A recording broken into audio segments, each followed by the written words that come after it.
February of 2016, I was able to accomplish the world record. I become the world's first double layout and a half on the flying trapeze. So I was very accomplished with that.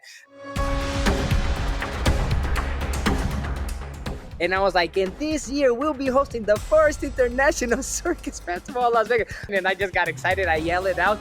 But it was meant to be. It was perfect because as this that happened, man, it was an explosion. People came out. People wanted to support. So I want to have that permanent tent here where you can do anything throughout the year, right? The festival will stay every year for sure. And then throughout the year, we can do interactive workshops.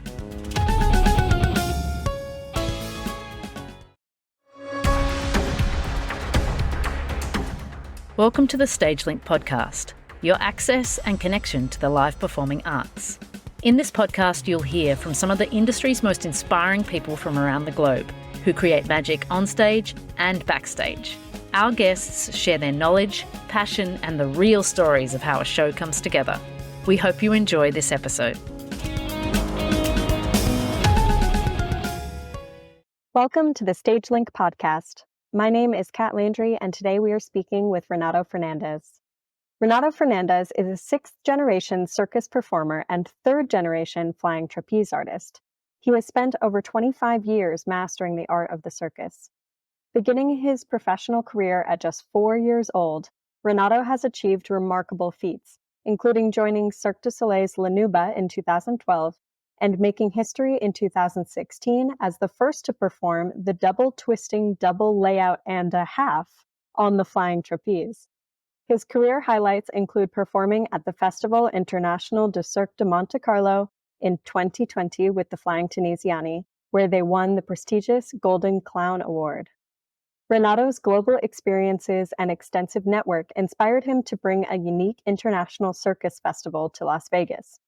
This vision will be realized in November of 2024 with the debut of the first International Circus Festival of Las Vegas, a groundbreaking event set to captivate the city.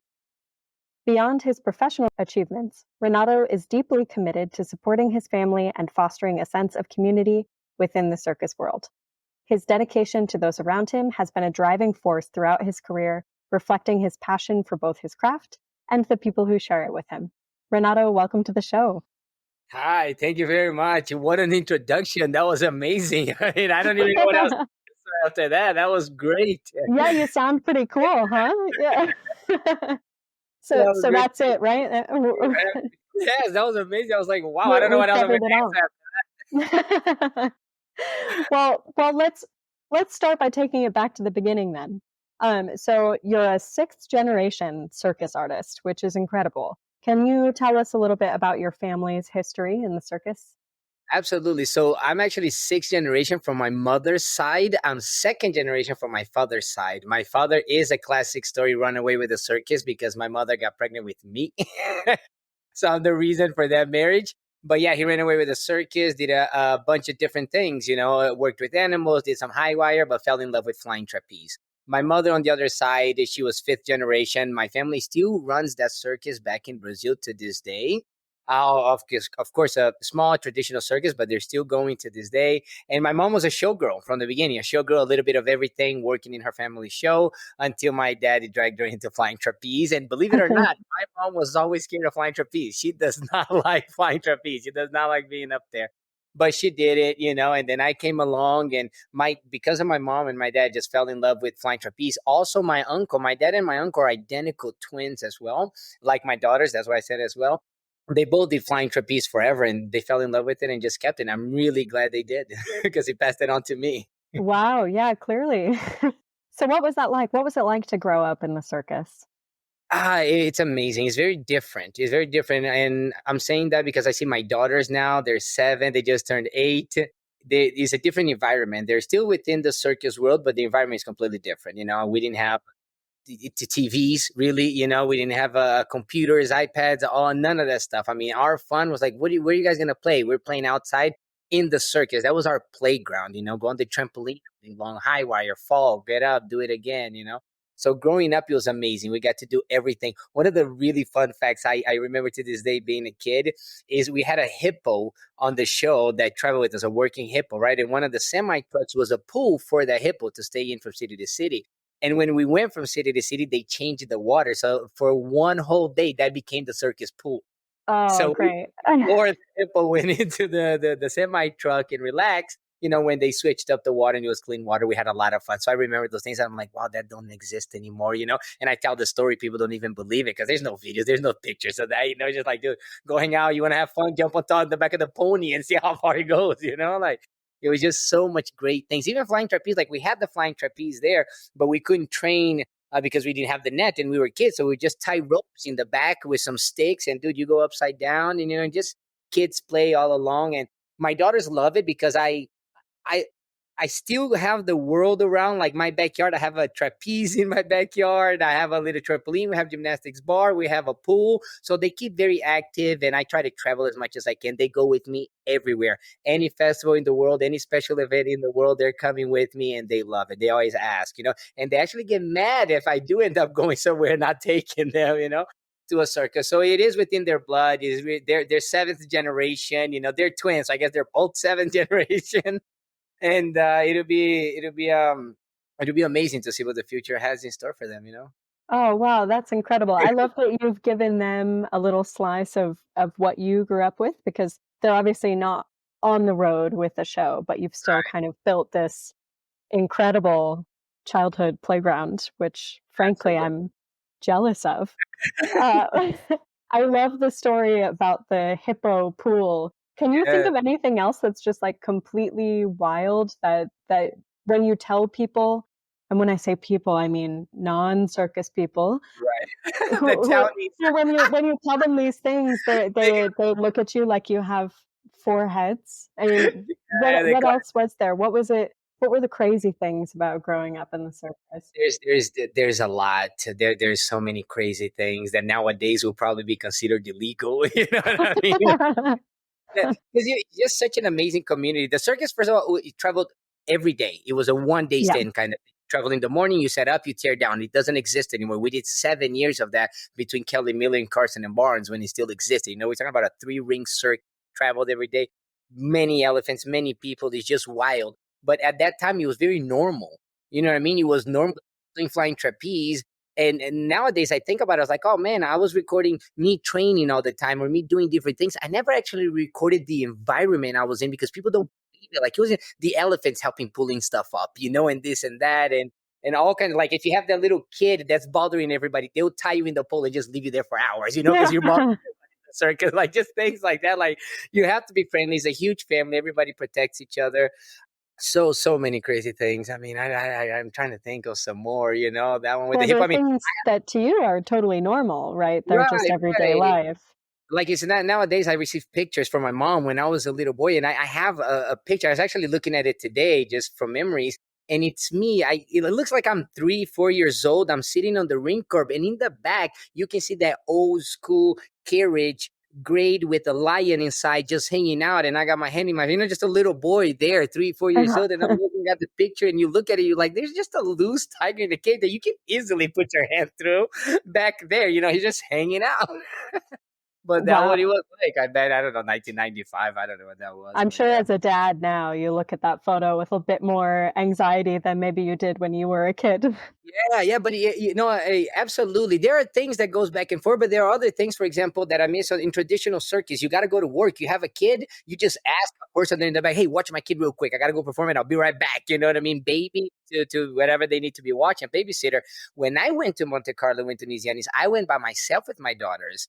So Mm. there, because I felt the same way. I remember being under the bleachers, warming up with a mat with everybody, right? The Tunisianis, they warming up, getting ready. And the usher was right there that sits people, right? And my daughters are there. I was like, okay, we got to go. It's competition day. Trapeze is next. Hey, excuse me, would you mind watching the girls real quick? And I go up and he's like, a person, I never met. It's there. She is there. And I'm on top of the trapeze during competition, looking down. I see my daughter sitting, the lady there. And it just brings you back to that childhood. Like nowadays, like, oh my God, how dare you just leave your child with this train?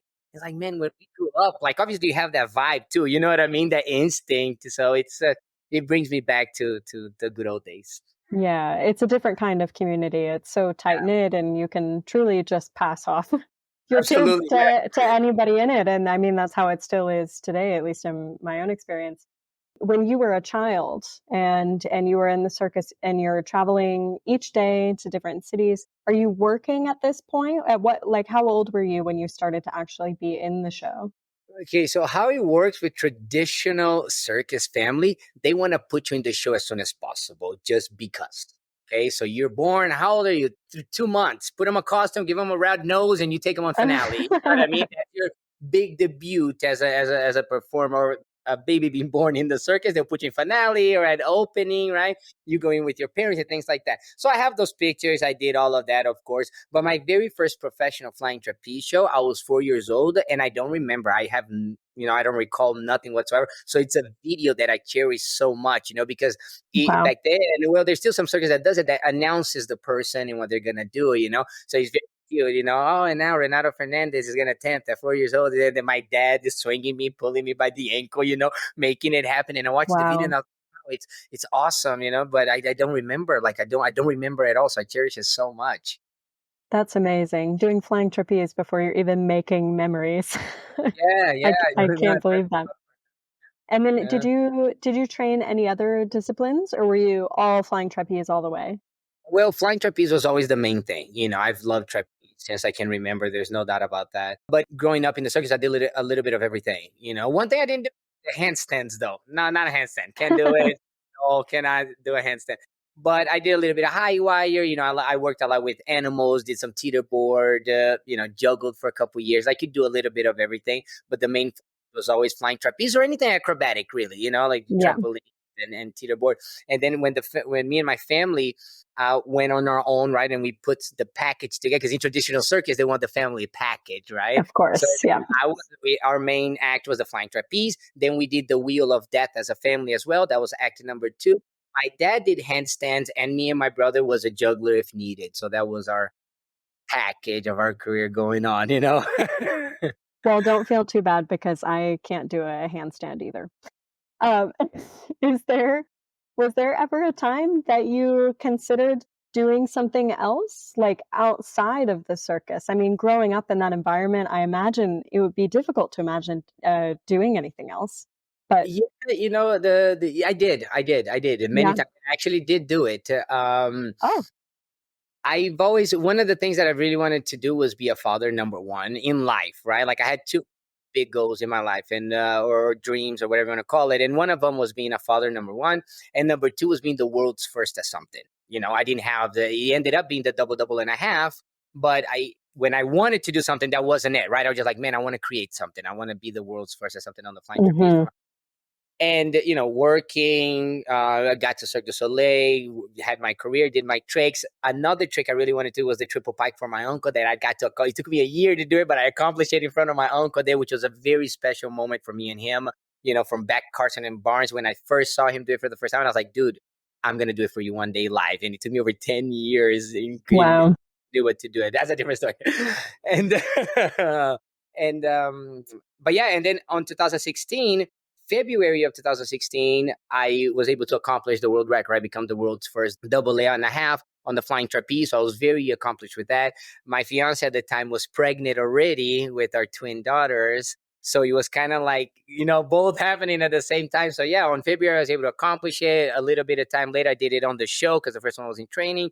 And then on August, my daughters were born. And then I had a feeling of satisfaction. Huge, huge, huge. I mean, beautiful daughters. I've actually lost pregnancies in my past, more than one. So I did have some experiences in that realm that kind of affected me a little bit because I wanted to be a dad. I was like, man, I want to be a father no matter what. So Yeah. anyway, those experiences that kind of crosses your mind here and there. And then, I was blessed with two beautiful twin daughters that are the love of my life. Everything I do because of them. And after that, I was just really satisfied. And I started missing the traditional circus. And it started affecting me with my daughters. That's when my mind kind of shifted into like, okay, I want to do something else because what else is there to do in flying trapeze? And, Monte Carlo is an invitation thing. Only at this time, I was going to go. I had no idea I was going to have an opportunity to go to Monte Carlo one day at all. So I actually had a Brazilian restaurant in Orlando. I bought a Brazilian restaurant. I started taking care of the restaurant and I loved it. We didn't build it. We bought it from this German guy that had a Brazilian wife. They moved, they sold it to us and I loved it. I took my daughters in every day. And the thing for me was that in traditional circus, my daughters are back there no matter what. I do my act for 10 minutes and I come out and my daughters are there. They're running around. That's why I love them. Take them to circuses, right? Like the Circus Caballero. I there all the time because it's closed. They don't the car doesn't even stop. They're out there running. They're up on the bleachers, on the trampoline, they're doing the thing. When I was in Cirque du Soleil, that my daughters were born for that first year and a half, I lost a lot of time, because they are not allowed in the building. They can't be. It's just the company. They're not allowed in the building. On training days, I would go there at 12 and, you got the 2 shows where you can leave and then you got your makeup off before you leave the building. So they were 12-hour days, 12-hour days, 12 to 12. In between, you're hanging out, this and that, but you're not home with your kids. It's just time that are not.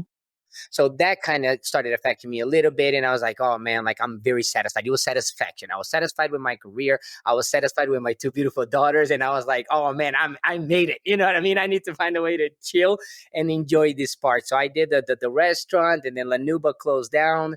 We moved it to Las Vegas. And when we moved to Las Vegas, we sold the restaurant and I thought about reopening a restaurant here. And at this point, I'm out of circus, out of trapeze, I'm making burgers and, taking care of my kids. And the mother of my kids, Sarah, she works at Mister. That's why we transfer here. She's still there performing. We go see the show all the time. And during that time, that's when Master Trapeze, the first company, came to life, MTA. And before that, I skipped quite a bit of things. I had a social media marketing agency and I had a cleaning company and a car washing. I was just trying things left and right, like I was on the computer. Businessman. Well, I try to be because, like you said, I'm a traditional circus boy, so I don't have an education. I didn't go to school. I'm just, smart, I guess, from circus, right? So I had to learn. And then when my daughters were there and I did my company, I was just on the computer saying, how can I make money from home? How to start something. I'm a very curious person. I want to know the why of everything. So I started learning and I started opening one thing left another. We came here and I traveled quite a bit doing workshops, flying trapeze workshops. And for me, what he was missing on the places that I went was the professionalism. They were very like holding people back, very safe. Oh, you can do this, you can do that. And I complained about that quite a bit. I honestly, I complained, and I complained to Sarah, and I was like, oh man, I don't get it. It's like they're holding people back. Like I want people to break more world records. I would love it. My students broke another world record. That would look so cool on me. Let's do it. So one day in Vegas, this happens. I come home complaining to her from another story. We won't mention names. And I come home and I was like, hey, this happened again. I can't believe it. It's like disrespecting flying trapeze. That really got to me. And then she looked at me and was like, well, why don't you fix the problem if you complain so much? And boom, there you go. MTA came to life, straight up. And I was like, I love it. So started writing down, got an administrator. And I was like, how can I build Master Trapeze to be almost like a sport, like a certification program? To be levels, and you have to fight all of that. Like I had to fight my own people at one point. There was people that I looked up to that turned me down. All the townies that they call it, right? Because people like to use words. They're like, they don't care about this. Flying trapeze is a traditional circus, this and that, blah, blah, blah. And I was like, oh man, like I know a lot of amazing people that have done amazing things for flying trapeze, you know what I mean? That support and I've been part of that I don't agree with. And then other people with the female catcher thing. I did the Master Trapeze Awards at one point. And it was just like a lot of hate, from my own people. It really got to me because it took me months to build something for flying trapeze for the community. Like, how can we structure this to put level 1, level 2, level 3? Well, who are you to say what level 1, level 2, level 3 is? And I was like, well, I guess you're right. You know what I mean? I guess you're right. So I travel circus, Big Apple, all of this, and I got accreditation from all the circuses, And I got, it's not sponsored, what is the word? Endorsed by the world's best that luckily they live in Las Vegas, Juan Vasquez, Miguel Vasquez, Terry Cavaretta. When you have those people in line, then nobody says nothing anymore. You know what I mean? Then they're like, oh, there you go. And they're like, now I'm not alone anymore. So, and that took me 9 months to build. And that was specifically for the community. Right? For community period, right? I did the world's first MTA awards and it was for flying trapeze people only. Upcoming male flyer, upcoming female flyer, male catcher, female catcher, best costume, best flight, you know what I mean? Best all around, everything. It was awesome. I was nervous at first because I was like, oh, people are not going to show up. And then all of a sudden people came in with their suitcases inside the building. Like, I just got off the airport from Brazil, from China, Australia, Russia. It was incredible. It was amazing. Wow. And that ran for 3 days. We rented a little theater here in Vegas. And, I got up on stage and I'm like, here's your nominees, because I love the Oscars and I love soccer, the Ballon d'Or. So I kind of mixed up ideas for it. And it turned out great. I did my little trophy and I did that for the community. And one thing led to another. My daughters loved it. I noticed their passion for it as well. You know what I mean? It wasn't faking. I wasn't forcing it to them. I introduced it to them and they fell in love with it. Obviously, different disciplines. I don't know if they're going to do flying trapeze. I don't know exactly what they're going for. But the circus itself, they love it. They love the environment. They love the people. They love to be around. So when Master Trapeze, I put it here in my backyard. I started teaching the people from Las Vegas, this and that. And I was like, now it's a show. My daughters kept asking, oh, Daddy, where's our show? Where's our show? Where's our show? So I had the idea to do a small winter show in 2025. That's where the idea was, right? I was like, okay, I'm going to do a Christmas show in 2025 and see what happens, right? We're going to try it because maybe one day I'll have a show. Who knows? Maybe one day I'll have enough money to buy a tent and do my thing, right? So the idea was born and I started studying, see how can I do a little show in Christmas tent, right? You start looking at details. During that time, I got invited to be judge in other festivals as judge and as sponsors and things like that. So I got involved a lot. I went back to Monte Carlo as, just a sponsor or just a supporting everything. We went to Girona, Spain. Long story short, we went everywhere and something inside of me started ticking, you know? And I was like, oh man, okay. And then I just started wondering, why don't we have one of this magnitude in America? Not in Las Vegas per se, but anywhere like of this size, like this is such an amazing gathering. That's why they do this, you know what I mean? That's exactly what it is. Incredible gathering. Like people come in and they're fans of somebody that's going to be there, an actor, something like that. And I was like, why not? So like I told you, I'm very curious. And I was like, why? And I wanted to know. I was like, why not? So I started looking around. What is the problem with festivals, right, in America? And what I learned along the process was, well, America is really hard to get visas. One of the countries that is hardest to get for anybody. Expensive, everything goes by the book, of course. It's not like other countries. You're like, hey, my friend, let this go by. So those are the major things that I came across that I was like, okay, well, I need to go figure out if this is fixable or not, right? Okay, and then I made the decision, like, I'm going to do a festival. I'm going to find a way to do a festival. In Vegas, I can build a whole show of Vegas alone, but you want to bring people from outside, right? But Vegas is thousands of people. So I'm like, okay, I'm going to do a festival no matter what. Talk to my friend. Problem number one, I need a tent. I'm very good friends with Marco Caballero. We were there in Spain. We were having dinner, and I was like, Marco, I want to do a festival, bro. I want to do a festival. Like, what? I want to do a festival. I want to do a festival in America. I want to do a festival in Vegas, and I need a tent. He's like, well, I got a tent. Deal. Shake my hand. And that was it. Okay, we'll finalize. Good to have friends with tents. Good to have friends with tent. And the support was so amazing that we were able to push it from November 2025 to November 2024. That was the amazing part because we kept it on the down low. We are very good friends with Joan and Janice. Shout out to them, the runners of Girona, the Spain Festival. Incredible people. They helped us a lot. And it's funny that we saw them in Monte Carlo and we told them, oh, do we have a project? We're going to see you in Girona. We're going to talk to you about it. We want your opinion on it. He's like, okay, whatever you do, don't do a festival. It's a pain in the ass. Yeah.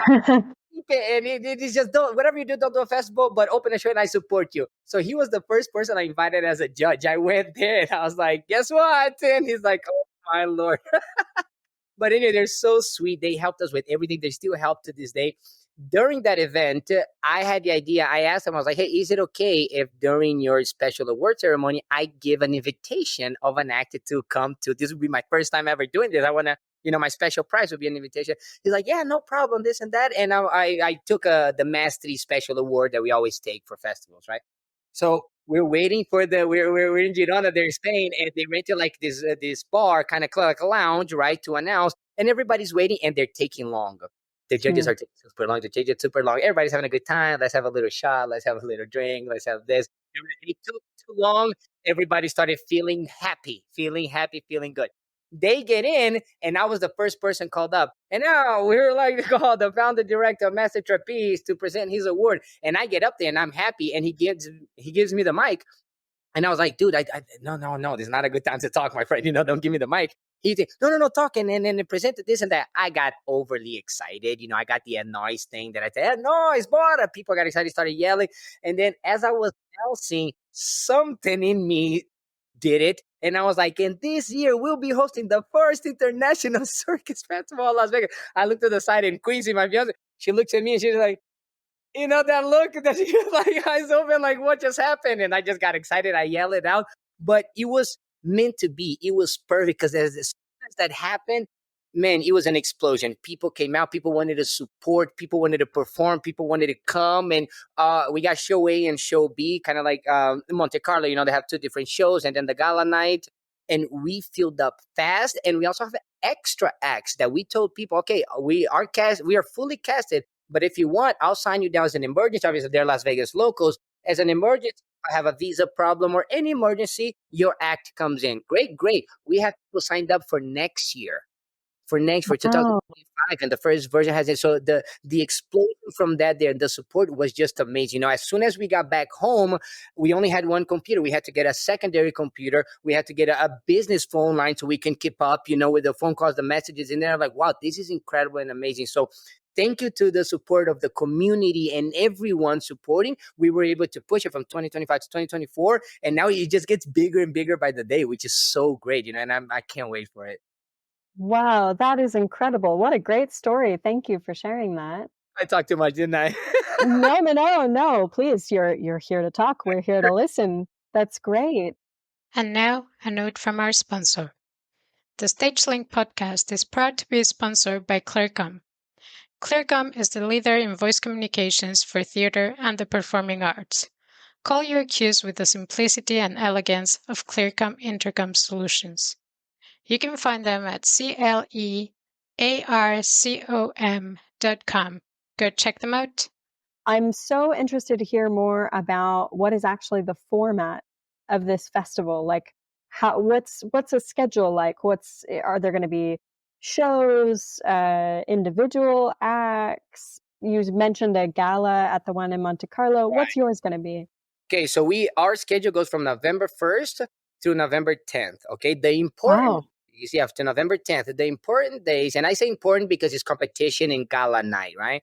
It's November 1st through November 5th. Okay, we are not selling tickets yet from November 6th to November 10th because we have shows that wants to do audition in our use the space. That way we might give the performers a day off and things like that. We are working with the local community, with the burn center survivors that we donated tickets to, the autism presence center. So we're working a lot with communities. We do a lot of donation work. As a matter of fact, Humanitix, the ticketing platform we are using, they are 100% non-profit ticketing platform. So all of their booking fees goes to donation. So wow, that's great. we're selling tickets from November 1st to November 5th. So now, November 1st, there'll be two shows from show A, okay? And the reason we split show A and show B is because we have over 50 performers, 20 plus acts. It'll be a 6-hour long show. So we just split them into two. It's that simple.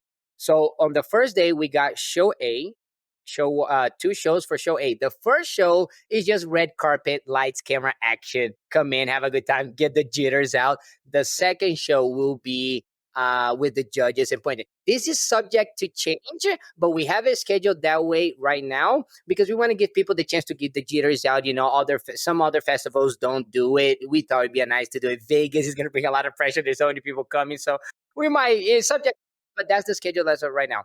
On November 2nd, two shows from program B. Okay, so first one, same thing. Red carpet, lights, camera, action, the introduction of show B, program B, and then the second show, competition, all of that stuff. On November 3rd, it's two shows, one show A, one show B. It's like they're getting their second opportunity of the judges, okay? So each program will get 3 shows, 2 of them county, 1 of them introduction, get the jitters out, okay? On November 4th, it's a day off. Okay, no shows, but it's the gala dinner. We're going to have a very exclusive dinner in a ballroom over here in the casino where we're going to announce the finalists. Okay, it's just a dinner. Everybody hangs out, everybody's suit, get bonitinho, we like the detail of things. And then we're going to announce the finalists. So some people will not make it to the gala show, right? Some people will not make it, but it's part of the process, just like it was in Monte Carlo, just like it's anywhere else. They announced that. So November 4th, day off, dinner, we announced the finalists. On the gala night, November 5th, that is the GOAT show. That is the gala show. There we'll know the winners and we'll present the awards of bronze, silver, and gold. So that will be the last show. The winners will be announced after the show. So after the final bow, everybody stays in and we'll announce the winner. So everybody that got their tickets and that is there present is more than welcome to stay, because we have especially extra things after as well for the people that will be attending gala night that I can't say yet, but there are details for everybody that'll be attending that gala night after the award ceremony and all of that. That is so exciting. How did you choose who's going to be in the shows and who's going to compete? So that I was worried at first, but it turned out really easy. I was worried because people have their contracts, they got to work, you know what I mean? Some people are booked at a time. So I was like, oh man, are we going to find people to come in this show? But like I said, as soon as we announced, gratefully for the network of people, the background, and you know what I mean, going around support, you stay under the radar. So as soon as we announced, there was already a voice out there, you know what I mean? So when we announced, we got all the acts. Of course, there was the one that you want. You know what I mean? He's like, oh, dude, you gotta come. Like, Mhm, that's the mhm. point, right? That you want to choose and that you want to invite. We did that as well, but we were very broad. We got some Las Vegas locals, right? Born and raised Las Vegas, because we are saying we were giving the locals opportunity. There's people that are born and raised in Vegas and that have been training for years and haven't had the opportunity to work at a Spiegel show or a Cirque du Soleil show. I mean, this is our background. We got 20 shows on the strip. And people that are born and raised here hasn't had the opportunity yet, you know? So we're going little by little. We'll see what happens next year. People want us to do a new generation. I'm like, guys, you know, I got white hair growing every day. Please let me get the first one. And then on the second one, we'll make it bigger. My daughter's school, we're working with my daughter's school. That way we can have the school only show. Between the 6th and the 10th is where is the winner shows. You know, it's the last opportunity for everybody to come see the winners before they go on, you know, to their next adventure. So during that time is where we're gonna do all these events with the local communities and the nonprofit organization, schools, and we're working also with the tourism companies here in Vegas. That way, if we do take the 6 off for another show's audition, then I'm gonna take all the performers to go see the Grand Canyon, or there's so many things that they're offering, which is Oh, awesome. that's nice. We'll do the classic, like, hey, everybody, tomorrow 9 p.m. we have a bus if you want to go see the Grand Canyon, you know, like. So we got some things like that going. We're just trying to, you know, make it fun and for everybody, you know, and a Oh, remarkable it sounds like it will be. years to come, you know. Like I look at my picture, I have a picture on the wall with a Med, you know, holding the gold clown there, Monte Carlo, and it says the 44th edition, which is the one that we won. And I keep looking at it, and I was like, man, I hope one day to have my own 44th edition. You know, it's 44. I hope I'm still alive by then. But you know, 44 years away, I look at it, I'm like, that would be really, really cool. You know, have my daughters there, and then, so yeah, I mean, those are goals and dreams to think about every day. You know. Well, it's amazing that you have this really wonderful new dream that is going to benefit so many people, including your daughters. You can leave this whole legacy of a Las Vegas circus festival. I mean that's a big deal. And given that you became a father and set your record in the same year, it's about time for a new dream, right? So that's really, really great. Absolutely. And So the city I'm of Vegas is curious. important a lot Yeah. too, you know. The city Oh, of of Las Vegas. course it is. Yeah. Um, Yeah, absolutely. Do you find that you're using a lot more skills now that are very different from the ones that you used as a circus performer? And how did you develop those? I mean, you're an entrepreneur now. You're leading a business and handling logistics for a whole festival. What's that adjustment been like for you? it's try and error, really. Yeah. Try and Mm. error. You know, I failed 1,000 times. There's no doubt about it. You know, I mean, I have it, like I told you, if I do it, the people when I was in Cirque du Soleil and I decided to go into this entrepreneur phase and figure out something else to be, you know, to spend time with my kids. Every week they have a tapis rouge, which is a company meeting that people get to say whatever they want. They say what's going on, this and that, and you have a chance to speak up your mind. It got to the point where people were getting tired of me because every week I had something different. Every week it was a different business. Hi everybody, now here he comes again. Well, now social media expert. If you guys need a, you know, a website for your business, I got you. If you need this, if you need that, you know, I don't know, PPCs and just a, you know, learning. But my first thing I ever did was I bought a program. I bought a program to start your own social media marketing agency. I bought it. And the guy had you one of those promises saying, oh, if you don't make your money back with a client within the 4 months, then we'll give you your money back. And I realized that it was about talking, and I can do that. I have no problem, you know, talking. So when I built it, I went from door to door, knocked, I did some free work and I built it. And I was like, oh, okay, it's possible, And then one of my best friends took that over, and then I did a car wash, and I did. So the transition is very different. There's no doubt about it, right? There Mm. are things similar, not similar, but what I'm trying to say is like a people person, right? Like being a Mhm, mhm. salesman, for example. That for me, ever since I was a little boy, I've had this energy. I'm an outgoing person, ever since I was a little boy. So I've always been in front of the TV and doing interviews, and you know what I mean. Every time something like that, like, oh, hey, Renato, we got somebody famous, have him get a tour because he's entertaining. You know what I mean? And there I was giving people a tour or whatever. So that kind of helps quite a bit. I'm not a person whatsoever. I love people. I love being around people. So when I go to the city council, they're like, we got into the city council arts meeting, and I'm sitting there by myself getting ready to do my presentation to the city of the festival, and I was there early. 10 minutes later, like, circus people just crowded that because I put it on my Instagram, and it's one of those really quiet places where all the commissioners up there, and they come in and noise, let's go. And I was like, oh God, please, I'm sorry. Like, it's a quiet place, but it's one of those things that those things helps a lot. So I love to read. Like, once again, I'm just very curious. So I love to read, and I just got like self-helping books. You know what I mean? Dale Carnegie, Tony Robbins, Gary Vee. You know what I mean? Like, there is a lot of people that I just started finding out they exist, and I started learning from them and see, like, hey, what can I do? What is it? You know what I mean? What is an entrepreneur? What does that word exactly mean? What does an entrepreneur do? And what he does, how does he does it? How does he figure it out? You know what I mean?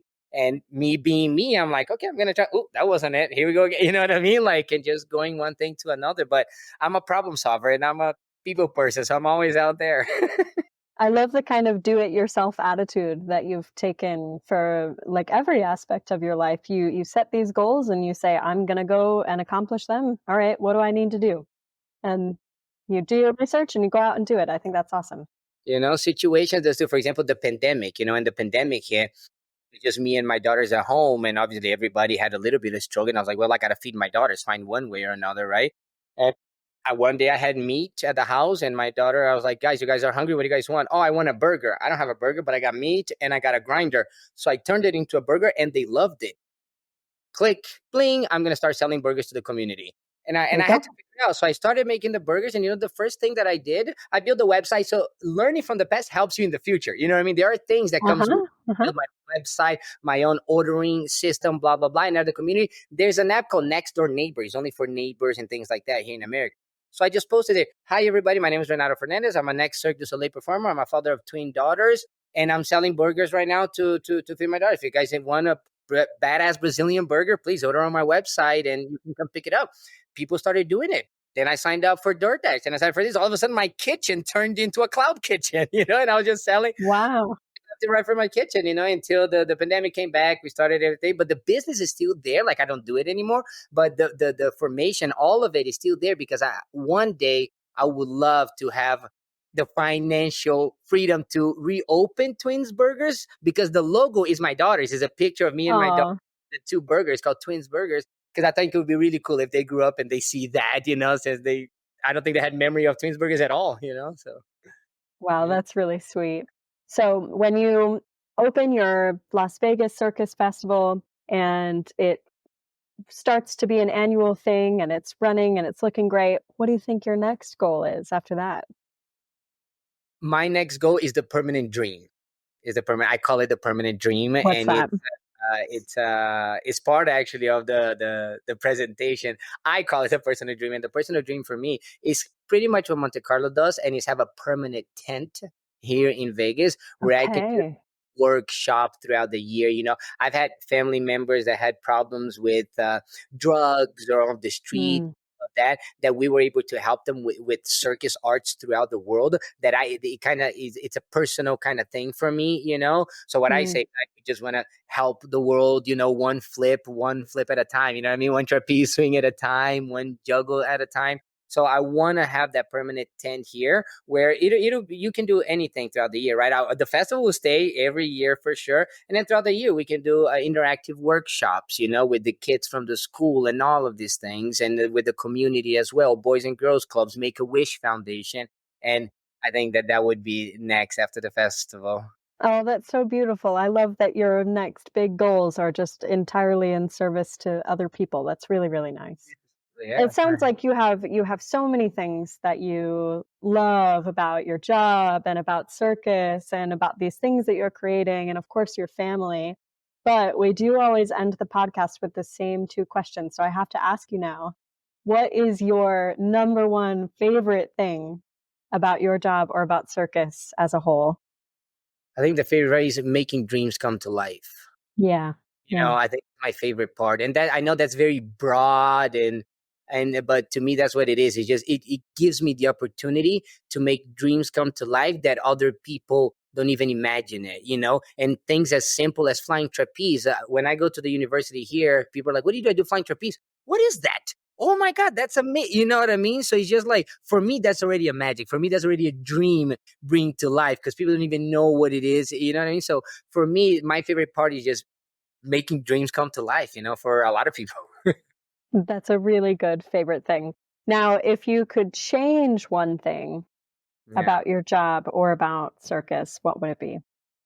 I think I don't know the word that I want to say, but because diversity is coming to my mind, but I don't think that's the right word. I think that might be the opposite. It might be what I'm trying to say. But for me, what I would change would be that, because believe it or not, it's still in the circus world. There's a lot of division that still exists. That still exists all over. There's still a little bit of a hate inside the circus, outside towards themselves, towards outsiders, whether it's theater, whether it's anything. But we're all in this for the entertainment period. Entertainment, it's one word. You know what I mean? Whether you're a theater, dancer, singer, trapezist, you're here to entertain people, make them laugh, make them do whatever. Like, I don't like when people use like, oh, such a clown, or they use stuff like that, because you know how hard it is to be a clown.